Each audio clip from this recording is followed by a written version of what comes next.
Miss Carl, nagbahagi ng ilang ganap habang nagtitaping ng Dalibay. Kissing scenes, idea pala ni Paolo. I'm overheated, can hardly sleep at night, doing crazy dreaming. You're the reason why. I'm bothered, baby.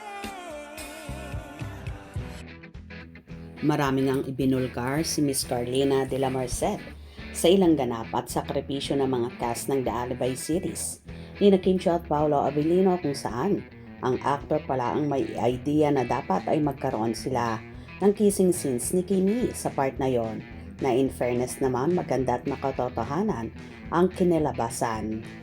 Ayon pa nga sa naging post ni Miss Carl, after the shoot ng Vincent's Wake, 11:15, kukuhanan pa lang ang death scene ni Vincent.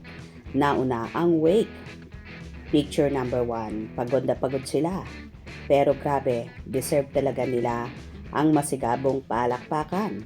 Kuya Jan, Miss Shasha Padilla, Kem, Pau, take a bow. Sila yung laging nagme-message na, please send script, please send sequence guide.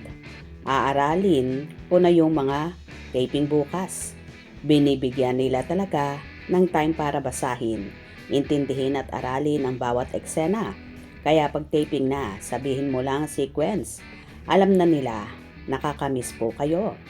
Picture number 2, preparing ang Kim Pao sa close-up shot. Haite at Hides Fernandez. Nag-uusap sila at nagsasuggest. Sabi ni Pao, parang dapat may kiss. Kem, pwede po ba after ko sabihin na mahal kita? Kiss ko siya, tapos doon po yung Vincent na sigaw. Picture number 3, yung binabasa ni Kim, pang next sequence na. Kasi lilipat pa siya sa ibang unit. Big scene din. Ito yung eksena kung saan pumapanik siya sa bakod, tapos makikita niyang patay si Claudia. Picture number 4, nilalagyan kay Pau yung body cam. Ang gwapo ni Pau, no? Kukuhanan na ng insert shot, while si Jet naka-blue. Hinahanap yung blood effects na binili niya sa Studio FX Canada. Grabe, sobra siyang happy sa nabili niya. Ilang beses pa niyang binabalik-balikan para siya ang nag-o-open at nagsasarado ng store nung nandun kami. Mga friends, pwede nyo nang ibinge-watch ang The Alibay sa Prime Video. Watch na. Sa naging post na yon ni Miss Carl, marami namang naging hanash ang mga Kim Pao Ladya. Kasundo talaga sila sa gagawin para mapaganda ang series. Our Kim Pao parents, perfect for each other talaga. Galing na assistant director daddy namin, Paolo Avellino. When Kim Pao is love, Josawa yarn. Yan na talaga. To all the cast, directors, staff, and crew, all of the behind of the scenes, super galing na ilabas lahat ng arte nila as an actor and actress. Sofia Andres, di na lang siya always third party or a friend ng bida. Rafael Rosel, ang hirap ng role niya for being weak sa lahat ng bagay na need niya. Always nakadepend sa parents niya. Wala siyang sariling desisyon na tama. Bravo! This series from Dreamscape is truly amazing. Hats off to Kim Pao for an outstanding portrayal and to the entire team for great casting and acting. Each episode is a spectacular and a thrill to watch. Kim Pao's partnership is truly inspiring. True, we are lucky to witness this remarkable series by Kim Pao.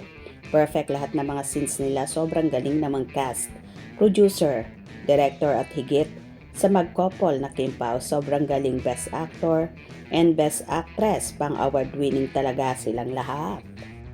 Congratulations Kim Pao, lalo na si Paolo Avellino, assistant director, sobrang galing talaga ni Pao.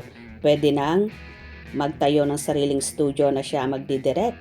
Katuwang niya ang kanyang kabiyak na si Kimberly Chuvilino. Perfect match talaga silang dalawa. Congratulations to Alibay. Wow, Kim Pau's dedication to the Alibay is true inspiring. Congratulations on a job well done.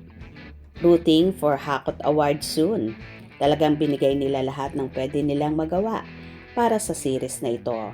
Congratulations sa lahat ng cast. The Alibay, lahat yata ng ganap ay pinag-aralan, pinag-isipan. Parang nangyari sa tunay na buhay, ang galing na mga scenes. Kaya ay salute sa lahat ng nasa likod ng paggawa ng series na The Alibay. To God be the glory. Ang materials is excellent, ang director, sound effect, it goes hand in hand. That's why pang international ang film. Bravo.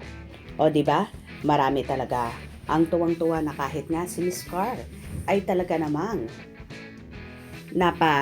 wow sa pagiging professional at hindi maarting mga artista ni Kim at Paulo. Ganon din ang ibang cast. Hope you enjoy. Please subscribe for more info.